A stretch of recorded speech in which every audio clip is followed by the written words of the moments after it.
அன்பு நேயர்கள் அனைவருக்கும் என்னுடைய இனிய மனமார்ந்த வணக்கம். இன்னைக்கு நம்ம பார்க்க போகிறது கும்பராசிக்காரங்களுக்கான ஒரு மிக முக்கியமான பதிவு. நம்ம வீடியோ பதிவுக்குள்ளே முழுமையாக போகிறதுக்கு முன்னாடி நம்மளை எல்லாம் காத்து நிற்கிற அந்த கலியுக தெய்வம் முருகப்பெருமான மனதார ஆத்மார்த்தமாக வணங்கிட்டு அப்புறமா வீடியோ பதிவுக்குள்ளே போகலாங்க.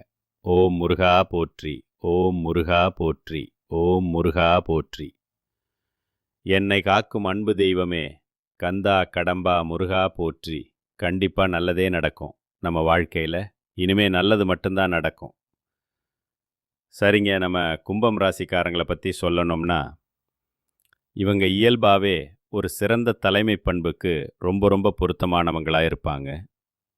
அவசரப்படாமல், மெதுவாக, ரொம்ப நிதானமாக, அதே சமயம் நிச்சயமாக வாழ்க்கையில் ஜெயிக்க போகிறவங்க நம்ம கும்பம் ராசிக்காரங்க தான். இவங்க உழைப்பால் மட்டுமே வெற்றி பெறக்கூடிய உழைப்பாளிகள். தெய்வத்தை சும்மா பேருக்கு கும்பிடாம கண்மூடித்தனமாக அவ்வளவு ஆழமாக நம்புவாங்க.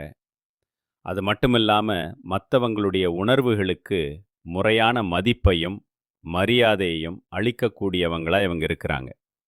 இவங்களை பொறுத்த வரைக்கும் நான் மட்டும் நல்லா இருக்கணும், எனக்கு மட்டும் நல்லது நடந்தால் போதும் அப்படிங்கிற சுயநலமெல்லாம் துளி கூட கிடையாதுங்க. தன்னை சுற்றி இருக்கக்கூடிய தனக்கு தெரிஞ்ச எல்லோருமே நல்லா இருக்கணும் அப்படிங்கிற ஒரு உயர்ந்த பொது நல குணத்தோட இவங்க வாழ்ந்துக்கிட்டு இருக்காங்க. நம்ம ராசி மண்டலத்தில் 11ஆவதாக இருக்கக்கூடிய ராசி தான் நம்மளோட கும்பம் ராசி. நம்ம கும்பம் ராசியுடைய அதிபதி யாருன்னு பார்த்தீங்கன்னா நியாயவான் சனி பகவான். இந்த கும்பம் ராசிக்குள்ள அவிட்டம் நட்சத்திரம் 3 மற்றும் 4ஆம் பாதம், சதயம் நட்சத்திரம், பூரட்டாதி நட்சத்திரம் 1, 2 மற்றும் 3ஆம் பாதங்கள். இது எல்லாத்தையும் உள்ளடக்கியதாங்க நம்மளோட கும்பம் ராசி. இப்போ கும்பம் ராசிக்காரர்களுக்கு எந்த ராசிக்காரங்கள்லாம் நட்பு ராசியாக வருவாங்கன்னு தெளிவாக பார்க்கலாங்க. மிதுனம், துலாம், தனுசு, மேஷம்.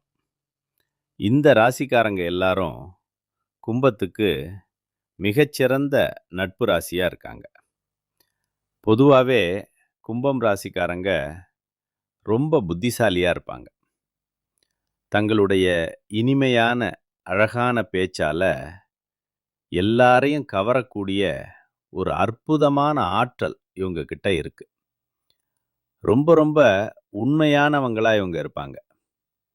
உண்மைக்கு புறம்பாகவோ நேர்மைக்கு புறம்பாகவோ எந்த காலத்திலையும் எந்த ஒரு சின்ன செயலையும் இவங்க செய்யவே மாட்டாங்க. இவங்களை பொறுத்த வரைக்கும் தன்னுடைய சொந்த வாழ்க்கையில் 1000 கஷ்டம் வந்தாலும் சரி, அதை பற்றி துளி கூட கவலைப்பட மாட்டாங்க. ஆனால் தனக்கு நெருக்கமான ஒரு உறவுக்கு அல்லது நண்பருக்கு ஒரு கஷ்டம் வருதுன்னு வச்சுக்கோங்க, அவங்க கூப்பிடலைன்னா கூட இவங்களே ஓடி போய் உதவி செய்யக்கூடிய ஒரு நல்ல உள்ளம் கொண்டவங்களா இவங்க இருப்பாங்க. ஆனால் ஒன்றுங்க, நம்மளுடைய கும்பம் ராசிக்காரங்க மனசு வருத்தப்பட்டு அழுதாங்கன்னா அந்த வீடே நல்லா இருக்காதுங்க. அதனால் இவங்களை அழ விடாதீங்க வார்த்தைகள்னால. நம்மளோட கும்பம் ராசிக்காரங்களை மற்றவங்க காயப்படுத்தினா இவங்கனால அதை துளி கூட தாங்கிக்கவே முடியாது. ரொம்ப உடஞ்சு போயிடுவாங்க. சரிங்க, இப்போ உங்கள் வீட்டில் இருக்கக்கூடிய கெட்ட சக்திகளை விரட்டுறதுக்கு சில எளிய பரிகாரங்களை பற்றி இந்த வீடியோ பதிவில் தெளிவாக பார்த்து தெரிஞ்சுக்கலாங்க. சனிக்கிழமைகளில் மறக்காமல் ஆஞ்சநேயர் கோயிலுக்கு போயிட்டு மனதார அர்ச்சனை செய்து அங்கே கொடுக்குற அந்த அபிஷேக தீர்த்தத்தை வீட்டுக்கு கொண்டு வந்து வீடு முழுக்க தெளிக்கணுங்க. இது ரொம்ப விசேஷம். அதேபோல் இரும்பை தானமாக கொடுக்கணுங்க. ஆனால் ஒரு முக்கியமான விஷயம், உதாரணத்துக்கு கத்திரி கோயில் கத்தி இந்த மாதிரி வெட்டும் கருவிகளை தவிர்த்து மற்றது எல்லாமே நீங்கள் தானமாக கொடுக்கலாங்க. சனிக்கிழமைகளில் முழுமுதற் கடவுளான விநாயகப் பெருமானை வழிபாடு செய்யுங்க. அப்படி செஞ்சீங்கன்னா உங்க மனசுல இருக்கக்கூடிய அனைத்து கவலைகளும் இருந்த இடம் தெரியாம காணாம போயிரும். அடுத்ததா ஒரு முக்கியமான பரிகாரம் கும்பம் ராசிக்காரங்க. தொடர்ந்து 8 வாரம் ஹனுமனுக்காக விரதம் இருந்து 9வது வாரம் வடமாலை சாத்தணும். இந்த 8 வாரமும் ஹனுமனுக்கு துளசி மாலை அல்லது வெற்றிலை மாலை சாத்தணும். அது மட்டும் இல்லாம தினமும் ஹனுமனுடைய காயத்ரி மந்திரத்தை ஒரு 108 தடவை சொல்லணும். இது உங்களுக்கு பெரிய பலத்தை கொடுக்கும். பெண்கள் வெள்ளிக்கிழமை அன்னைக்கு அபிராமி அந்தாதி பாராயணம் பண்ணுங்க.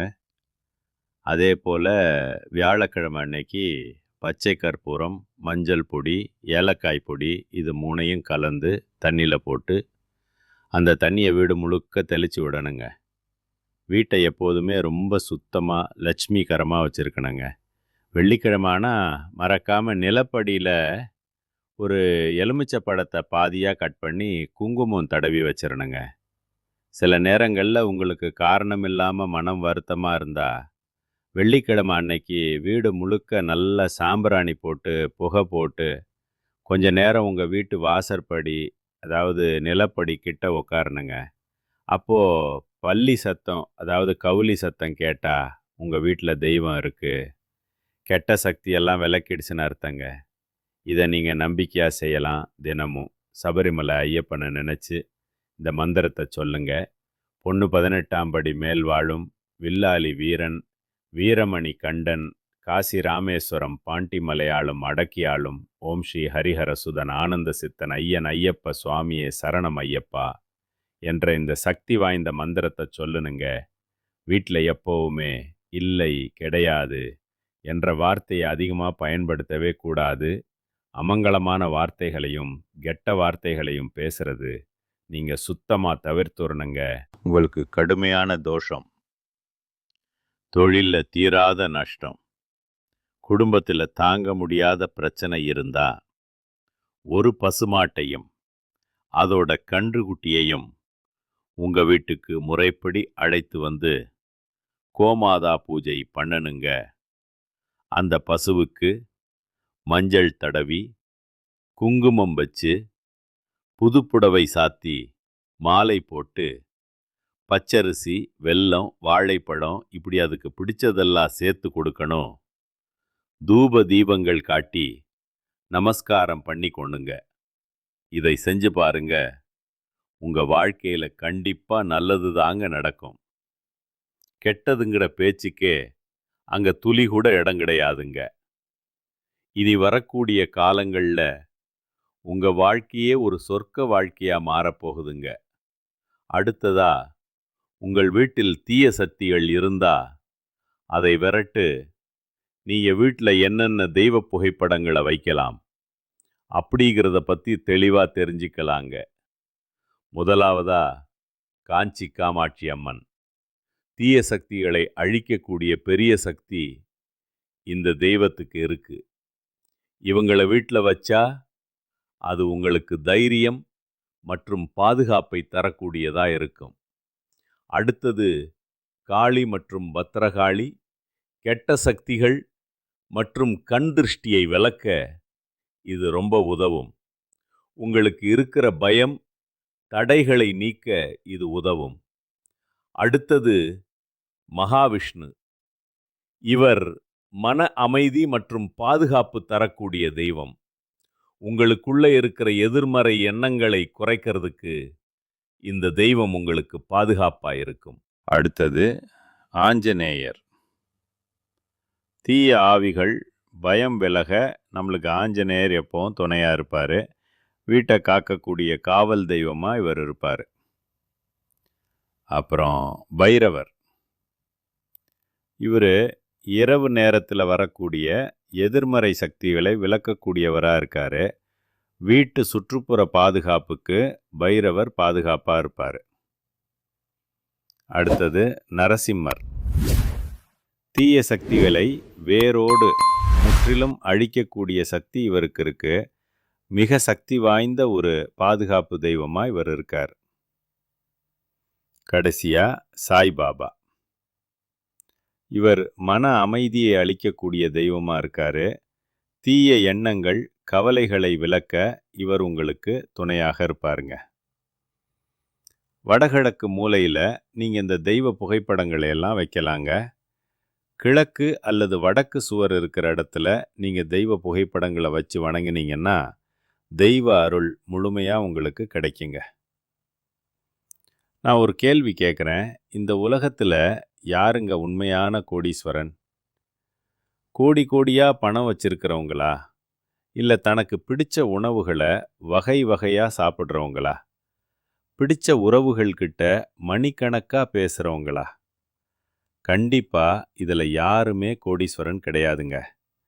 யார் ஒருத்தவங்க எந்த விதமான நோய் நொடியும் இல்லாம, மனக்கவலை இல்லாம, ராத்திரி படுத்தா நிம்மதியா தூங்குறாங்களோ அவங்க தாங்க இந்த உலகத்திலேயே மிகச்சிறந்த கோடீஸ்வரன். அப்படிப்பட்ட கோடீஸ்வரன் ஆகக்கூடிய யோகம் உங்களுக்கு இந்த மாதம் அமைஞ்சிருக்குதுங்க. உங்க வாழ்க்கையில இனி வரக்கூடிய காலங்கள்ல கவலை, கண்ணீர் அப்படிங்கிற பேச்சுக்கெல்லாம் துளி கூட இடம் கிடையாதுங்க. இது நாள் வரைக்கும் உங்களுடைய மனசில் இருந்த மனக்கவலைகள் எல்லாம் இனி வரக்கூடிய காலங்களில் காணாம போக போகுதுங்க. நீங்க ரொம்ப சந்தோஷமான ஒரு ஆரோக்கியமான வாழ்க்கைய இனி வரக்கூடிய காலங்களில் வாழ போறீங்க.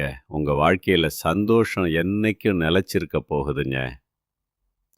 நிறைய பேர் குல தெய்வம் எங்கேயோ இருக்குது, என்னமோ இருக்குது அப்படின்னெல்லாம் நீங்க நினைக்க வேண்டாங்க. நீங்க எங்க இருந்தாலும் ஒரு தீபம் ஏற்றி வச்சு அந்த தீப ஒளியில தெய்வங்கள் இருக்கிறாங்க அப்படின்னு மனசார நினைச்சு வழிபாடு செய்யுங்க. எனக்கு குல தெய்வமே தெரியாதுங்க அப்படின்னு சொல்றவங்க கூட தெரியாவிட்டாலும் பரவாயில்ல, வீட்டில் தீபம் ஏற்றி வச்சு ஏதாவது ஒரு நல்ல நாளில் எங்க குலதெய்வமே எங்களை காப்பாத்து அப்படின்னு நினைச்சு வழிபாடு செய்யுங்க. குலதெய்வ வழிபாடு குலம் காக்குங்க, குலம் தழைக்கும். எப்போ முதல்ல குலதெய்வம், அப்புறம் இஷ்டப்பட்ட தெய்வம், அப்புறம் தான் உங்களுக்கு விருப்பப்பட்ட மற்ற தெய்வங்க. எந்த கோயிலுக்கு போனாலும் என்ன பண்ணாலும் ஏற்றம் இல்லை அப்படின்னு நீங்கள் சொல்லுவீங்க. தினமும் காலையில் எந்திரிச்ச உடனே சூரிய பகவானுக்கு ஒரு நமஸ்காரம் பண்ணுங்க. அவங்களுடைய அனுக்கிரகம் இருந்தால் போதும். மற்ற கிரகங்கள் எல்லாம் சாதகமாக இல்லைன்னா கூட பரவாயில்ல, அந்த சூரியனுடைய பிரகாசம் உங்கள் வாழ்க்கையவே பிரகாசமாக மாற்றுருங்க. அந்த வெளிச்சம் உங்களை வந்து சேருங்க. உங்கள் வாழ்க்கையில் இருக்கக்கூடிய கண்ணீரெல்லாம் கரைஞ்சி போயிருங்க. அடுத்ததாக ஒவ்வொரு நட்சத்திரக்காரர்களுக்கும் இந்த மாதம் எப்படி இருக்குன்னு தனித்தனியாக பார்க்கலாங்க. முதலாவதா நம்மளுடைய கும்பம் ராசியில் இருக்கக்கூடிய முதல் நட்சத்திரம் அவிட்டம் 3 மற்றும் 4ஆம் பாதம். உங்களுக்கு இந்த மாதம் எப்படி இருக்குன்னு பார்க்கலாங்க. இந்த மாதம் உங்களின் வேலைகளை நீங்கள் ரொம்பவே திறமையாக செய்து முடிக்க போறீங்க. வியாபாரத்தில் இருந்த போட்டிகள் எல்லாம் குறைய போகுது. திருமணம் ஆகாதவங்களுக்கு கண்டிப்பா திருமணம் நடக்க போகுதுங்க. குழந்தை பாக்கியம் இல்லாதவங்களுக்கு குழந்தை பாக்கியம் கிடைக்க போகுது. குடும்பத்தில் கணவன் மனைவிக்கு இடையே இருந்த கருத்து வேறுபாடுகள் எல்லாம் காணாம போக போகுது. கணவன் மனைவி இருவருமே ரொம்ப ஒற்றுமையான வாழ்க்கையை வாழ போறீங்க. குடும்பத்தில் நிறைய சுப நிகழ்ச்சிகள் நடக்க போகுதுங்க. தாய் மாமன் வழி உறவுகளின் மூலம் உங்களுக்கு ஆதாயம் கிடைக்க போகுதுங்க. உங்களை விட்டு பிரிந்து சென்ற உறவுகள் உங்களை தேடி வரப்போறாங்க. மொத்தத்தில் இந்த மாதம் மாணவர்களின் கல்வியில் முன்னேற்றம் காணக்கூடிய மாதமாக இருக்குதுங்க. அடுத்ததாக நம்முடைய கும்பம் ராசியில் இருக்கக்கூடிய நட்சத்திரம் சதயம். உங்களுக்கு இந்த மாதம் எப்படி இருக்குன்னு பார்க்கலாங்க. இந்த மாதம் உங்களுடைய சமயோஜித புத்தியால அனைத்து பிரச்சனைகளிலும் இருந்து நீங்க தப்பிக்க போறீங்க. உத்தியோகத்தில் இருக்கக்கூடியவங்களுக்கு இந்த மாதம் ரொம்ப நல்லா இருக்க போகுதுங்க. வியாபாரத்தில் இருந்த போட்டிகள் குறைய போகுதுங்க. குடும்பத்தில் இருந்த மனக்கசப்புக்கள் எல்லாம் காணாம போக போகுதுங்க. உங்களுடைய வாழ்க்கையே அற்புதமா மாறப்போகுதுங்க. உங்களுடைய ஆசைகள், கனவுகள் எல்லாமே அடுக்கடுக்கா நிறைவேற போகுதுங்க. திருமணம் ஆகாதவங்களுக்கு திருமணம் நடக்க போகுதுங்க. குழந்தை பாக்கியம் இல்லாதவங்களுக்கு புத்திர பாக்கியம் கிடைக்க போகுதுங்க. உங்க வாழ்க்கையே அழகா மாறப்போகுதுங்க. இனி வரக்கூடிய காலங்கள்ல உங்க வாழ்க்கையில பிரச்சனைங்கிற பேச்சுக்கு துளி கூட இடம் கிடையாதுங்க. அடுத்ததாக பூரட்டாதி 1, 2 மற்றும் 3ஆம் பாதம். உங்களுக்கு இந்த மாதம் எப்படி இருக்குன்னு பார்க்கலாங்க. இந்த மாதம் உங்களுடைய வாழ்க்கையில நீங்க படிப்படியான வளர்ச்சியை காண போறீங்க. வருமானம் நல்ல விதமா இருக்க போகுது. உங்க கூட வேலை பார்க்குற சக ஊழியர்களால உங்களுக்கு நன்மை ஏற்பட போகுது. புதிதாக வாகனங்கள் வாங்கும் வாய்ப்பு உங்களுக்கு கிடைக்க போகுது. நகை வாங்க போறீங்க, புது நிலம் வாங்க போறீங்க, வீடு கட்ட போறீங்க. உங்க வாழ்க்கையில் இருந்த அனைத்து பிரச்சனைகளுக்கும் தீர்வு கிடைக்கக்கூடிய மாதமா இந்த மாதம் இருக்குதுங்க. கணவன் மனைவி இருவருமே ஒற்றுமையான வாழ்க்கையை வாழ போறீங்க. உங்களுடைய குழந்தைகள் உங்களுடைய சொல்படி கேட்டு நடந்துக்க போறாங்க.